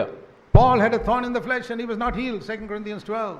2 കൊരിന്ത്യർ 12-ാം അധ്യായം. പൗലോസിന് ജഡത്തിൽ ഒരു ശൂലമുണ്ടായിരുന്നു, അത് സൗഖ്യമായില്ല. Timothy had a sickness in his stomach, he was not healed. 1 Timothy 5. 1 Timotheos 5-ാം അധ്യായം. തിമോത്തിയോസിന് അവന്റെ വയറ്റിൽ അസ്വസ്ഥതയുണ്ടായിരുന്നു, അത് സൗഖ്യമായില്ല. 2 Timothy 4, Trophimus was sick and Paul could not heal him. 2 Timotheos 4-ാം അധ്യായം. ത്രോഫിമോസ് അവൻ രോഗിയായിരുന്നു, അവന് സൗഖ്യം വന്നില്ല. If you know what is also written, the devil will never be able to lead you astray. ദൈവവചനത്തിൽ ഇപ്രകാരം കൂടെ എഴുതിയിരിക്കുന്നു എന്ന് നിങ്ങൾ മനസ്സിലാക്കുന്നുവെങ്കിൽ പിശാചിന് നിങ്ങളെ തെറ്റായ ദിശയിലേക്ക് കൊണ്ടുപോകാൻ കഴിയുകയില്ല. So many false teachings come through one word. ദൈവവചനത്തിലെ ഏതെങ്കിലും ഒരു വാക്യം മാത്രം ഉദ്ധരിച്ചാണ് പലതരത്തിലുള്ള തെറ്റായ ഉപദേശങ്ങൾ ഇന്ന് കടന്നു വരുന്നത്. Jesus Christ is God. യേശുക്രിസ്തു ദൈവമാണ്. True. സത്യമാണ്. Jesus Christ is also a man. യേശുക്രിസ്തു മനുഷ്യനുമാണ്. Both together you get the truth. രണ്ടും ചേർന്ന് നിങ്ങൾക്ക് യഥാർത്ഥ സത്യം Some ലഭിക്കും. emphasize one, Jehovah's Witnesses emphasize the other. ചിലർ ഒരു കാര്യത്തെ ഊന്നൽ കൊടുക്കുന്നു, യഹോവ സാക്ഷികൾ മറ്റൊരു കാര്യത്തിന് ഊന്നൽ നൽകുന്നു. We emphasize both. നാം രണ്ടിനും ഊന്നൽ നൽകുന്നു. We worship him, we pray to him because he is God. അവൻ ദൈവമായിരിക്കുന്നത് കൊണ്ട് നാം അവനെ ആരാധിക്കുന്നു, നാം അവനോട് പ്രാർത്ഥിക്കുന്നു. We follow him because he is a man. അവൻ മനുഷ്യനായതുകൊണ്ട് അവന്റെ കാൽച്ചുവടുകളെ പിൻപറ്റി നാം അവനെ അനുഗമിക്കുന്നു. It is written, it is also written. എഴുതിയിരിക്കുന്നു, ഇങ്ങനെയും എഴുതിയിരിക്കുന്നു. Third temptation. മൂന്നാമത്തെ പരീക്ഷ. The devil came and said, all the riches and glory of this world I'll give you if you bow down to me, verse 8 and 9. 8-9 വാക്യങ്ങൾ. നീ എന്നെ നമസ്കരിച്ചാൽ ഈ ലോകത്തിന്റെ സകല രാജ്യങ്ങളെയും അവന്റെ മഹത്വത്തെയും ഞാൻ നിനക്ക് നൽകും. And Jesus said, get away Satan, I'll only worship God. 10-ാം വാക്യത്തിൽ യേശുവനോട് സാത്താനേ എന്നെ വിട്ടുപോ. So today also the devil says, ഇന്നും പിശാച് പറയുന്നു, what do you want? നിനക്ക് എന്താണ് വേണ്ടത്? You want to pass in the examination? നിനക്ക് പരീക്ഷയിൽ പാസ്സാകണോ? Just bow down to me. ഒന്ന് നീ എന്നെ വണങ്ങി നമസ്കരിക്കുക. Just cheat a little bit. നീ അവിടെ കുറച്ചൊരു നീ കള്ളത്തരം കാണിച്ചാൽ പോരെ. And you got it. കിട്ടിയല്ലോ, but you don't realize you got it by bowing down to Satan. എന്നാൽ പിശാചിന് നീ വണങ്ങിയിട്ടാണ് നിനക്ക് ആ കാര്യം കിട്ടിയതെന്ന് നീ മനസ്സിലാക്കുന്നില്ല. What you got from Satan, you think that will be any blessing to you in your life? നിന്റെ ജീവിതത്തിൽ പിശാചിൽ നിന്ന് കിട്ടിയത് നിനക്ക് ഒരു അനുഗ്രഹമായി മാറുമെന്ന് നീ ചിന്തിക്കുന്നുവോ? You want to get admission in that college? ആ കോളേജിൽ നിനക്ക് അഡ്മിഷൻ വേണോ? Just change your marks in the marks card a little bit. നിന്റെ മാർക്ക് ഷീറ്റിൽ മാർക്ക് അല്പം ഒന്ന് മാറ്റിയാ പോരെ? Just change your date of birth.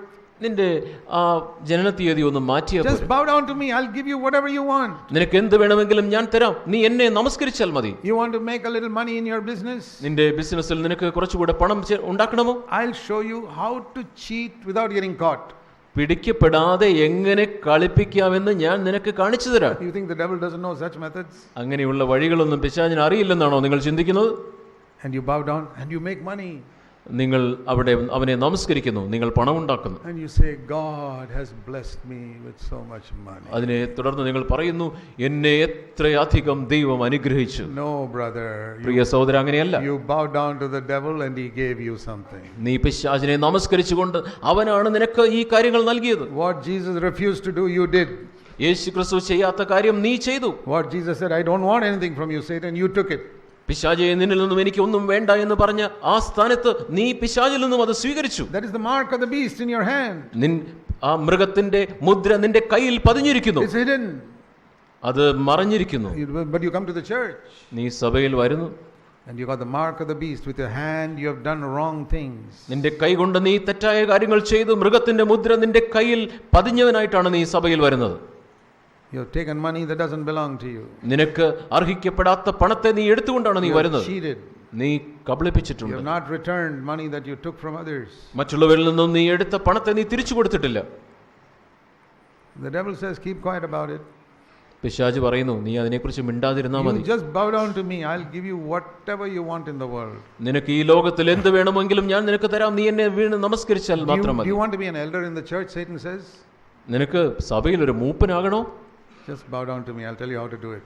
നീ എനിക്കൊന്ന് തല വണങ്ങി തരും, എന്നെ നമസ്കരിക്കും, ഞാൻ പറഞ്ഞു തരാം എങ്ങനെ ചെയ്യേണ്ടത്. I will tell you what all stories to tell about that other person who might become the elder. അവിടെ മൂപ്പനാകുവാൻ സാധ്യതയുള്ള ആ വ്യക്തിയെക്കുറിച്ച് എന്തൊക്കെ കിംവദന്തികൾ നിനക്ക് പരത്താമെന്ന് ഞാൻ പറഞ്ഞു തരാം. Then they will reject him and you will become. അങ്ങനെയെങ്കിൽ അവനെ അവർ തിരസ്കരിക്കും, അപ്പോൾ നിനക്കാകാനായിട്ട് കഴിയും. In some churches there are stupid elders who will make you an elder also. ചില സഭകളിൽ അങ്ങനെയുള്ള വ്യക്തിയെ വിവേചനമില്ലാതെ മൂപ്പനാക്കുന്ന ഭോഷന്മാരായ മൂപ്പന്മാരുണ്ട്. But we are alert to the schemes of the devil. എന്നാൽ പിശാചിന്റെ തന്ത്രങ്ങളോട് നാം ഉണർന്നിരിക്കുന്നവരാണ്. Paul said in 2 Corinthians 2. 2 കൊരിന്ത്യർ 2-ാം അധ്യായത്തിൽ പൗലോസ് പറഞ്ഞത് എന്താണ്? 2-ാം അധ്യായത്തിന്റെ 11-ാം വാക്യം, സാത്താൻ നമ്മെ തോൽപ്പിക്കരുത്, അവന്റെ തന്ത്രങ്ങളെ നാം അറിയാത്തവരല്ല. അവന്റെ തന്ത്രങ്ങളെ നാം അറിയാത്തവരല്ലോ. Don't be ignorant of Satan's schemes. സാത്താന്റെ തന്ത്രങ്ങൾ നിങ്ങൾ അറിയാതിരിക്കരുത്. You bow down to the devil, you can get almost anything. നിങ്ങൾക്ക് എന്ത് വേണമെങ്കിലും പിശാചിനെ നമസ്കരിച്ചാൽ നിങ്ങൾക്ക് ലഭിക്കും. For example, this prosperity gospel that people are preaching today. ഇന്ന് ആളുകൾ പ്രസംഗിക്കുന്ന സമൃദ്ധിയുടെ ഈ സുവിശേഷം, if you give money to this ministry, നിങ്ങൾ ഈ ശുശ്രൂഷയ്ക്ക് പണം നൽകുകയാണെങ്കിൽ Jesus will bless you. യേശുക്രിസ്തു നിങ്ങളെ അനുഗ്രഹിക്കും. Jesus has come to make you rich. യേശുക്രിസ്തു വന്നത് നിങ്ങളെ പണക്കാരനാക്കുവാനാണ്. You know, in the Gulf countries what they say? ഈ ഗൾഫ് രാജ്യങ്ങളിൽ അവരെന്താണ് പറയുന്നത് നിങ്ങൾക്കറിയാമോ? Allah is the true God. അല്ലാഹ് യഥാർത്ഥ ദൈവമാണ്. Allah has given us all the oil. അല്ലാഹ് ആണ് ഞങ്ങൾക്ക് ഈ എണ്ണ നിക്ഷേപങ്ങൾ നൽകിയത്. And all you Christians come here begging for jobs from us to get money in the Gulf. ഇവിടെ നിങ്ങൾ ക്രിസ്ത്യാനികളൊക്കെ ജോലി ഇരുന്നുകൊണ്ട് ഇവിടെ പണമുണ്ടാക്കുവാനായിട്ട് ഇവിടെ വരുന്നു. You come here to get the money which Allah has given us. അല്ലാഹ് ഞങ്ങൾക്ക് നൽകിയ പണത്തിനു വേണ്ടിയാണ് നിങ്ങൾ വരുന്നത്. See how rich Allah has made the king of Saudi Arabia.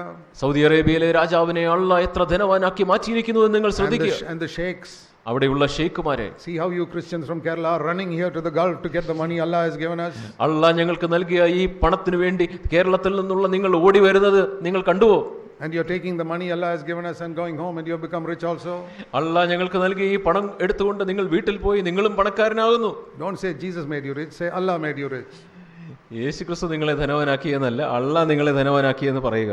And then in India, ഇവിടെ ഇന്ത്യയിൽ Ambani is one of the richest men. ഇവിടെ അംബാനിയാണ് ധനവാനായ മറ്റൊരു വ്യക്തി. They worship Lakshmi, the Hindu goddess of wealth. ലക്ഷ്മിയെ, ഹിന്ദു ദേവതയാണ് അദ്ദേഹം ആരാധിക്കുന്നത്. Lakshmi has made us wealthy. ലക്ഷ്മിയാണ് എന്നെ ധനവാനാക്കിയത്. Which Christian in India can compete with them for money? അംബാനിയോട് പണത്തിന് തുലനം ചെയ്യാൻ തക്കതായ ക്രിസ്ത്യാനികൾ ആരുണ്ട് ഇന്ത്യയിൽ? Your Jesus makes you prosperous. It's not even 1% of what Lakshmi has made us, they say. Lakshmi ഞങ്ങളെ ധനവാനാക്കിയത് അത്രയും Now ക്രിസ്ത്യാനികളായ നിങ്ങളെ ആക്കിയിട്ടില്ലല്ലോ. Now watching all this we say, who is the true God then? Is it Allah or Lakshmi or Jesus? ഉടനെ ഇതെല്ലാം നോക്കിക്കൊണ്ട് നമുക്ക് ആരാണ് ശരിയായ ദൈവം? അള്ളയാണോ, ലക്ഷ്മിയാണോ, അതോ യേശുവാണോ? If you go by money, you have to say it is Allah and Lakshmi are the true gods.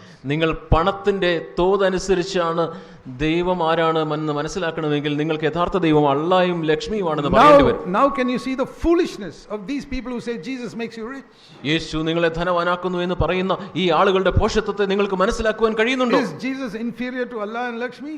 അള്ളായും ലക്ഷ്മിയെക്കാട്ടിലും താണ ഒരിടത്തിലാണോ യേശുക്രിസ്തു? That is what they are preaching. അതാണ് അവർ സംസാരിക്കുന്നത്, പ്രസംഗിക്കുന്നത്. Their Jesus is not able to make them as rich as Allah and Lakshmi. അവരുടെ യേശുവിന് അള്ളാഹ് അവർക്ക് കൊടുക്കുന്ന ധനത്തിനൊത്തവണ്ണം, ലക്ഷ്മി കൊടുക്കുന്ന ധനത്തിനൊത്തവണ്ണം അവർക്ക് കൊടുക്കുവാനായിട്ട് കഴിയുന്നില്ല. That is why I say that is not the true Jesus.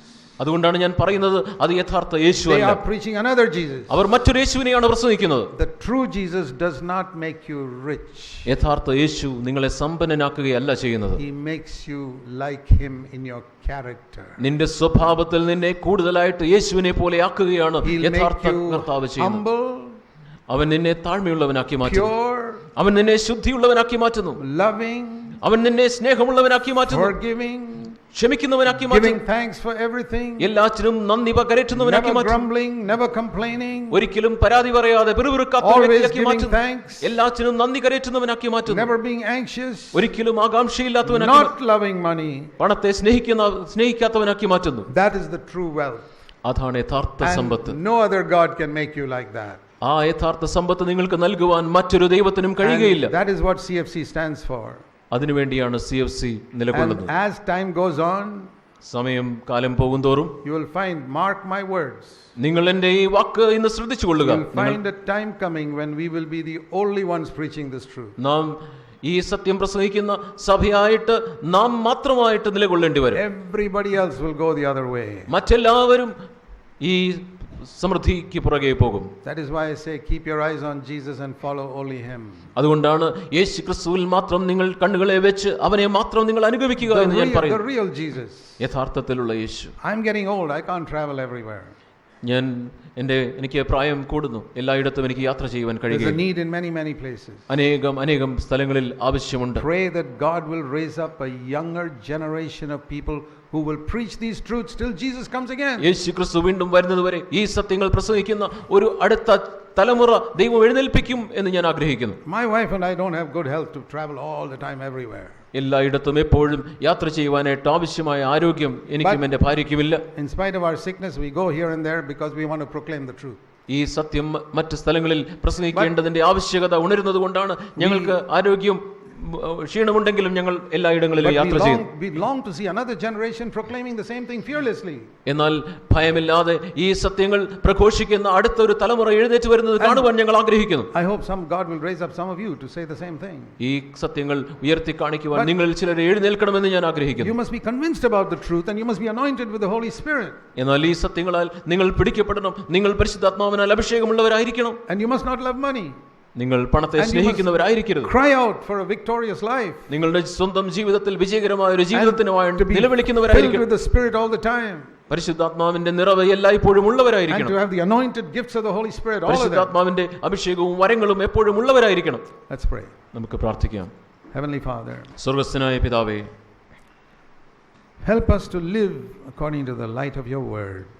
കർത്താവേ, അങ്ങയുടെ ദൈവവചനത്തിന്റെ വെളിച്ചത്തിൽ ജീവിക്കുവാൻ അങ്ങ് ഞങ്ങളെ സഹായിക്കണം. In the fear of God. ദൈവഭയത്തിൽ ജീവിക്കുവാൻ ഞങ്ങളെ സഹായിക്കണം. In Jesus' name. യേശുവിന്റെ നാമത്തിൽ ഞങ്ങൾ പ്രാർത്ഥിക്കുന്നു. ആമേൻ.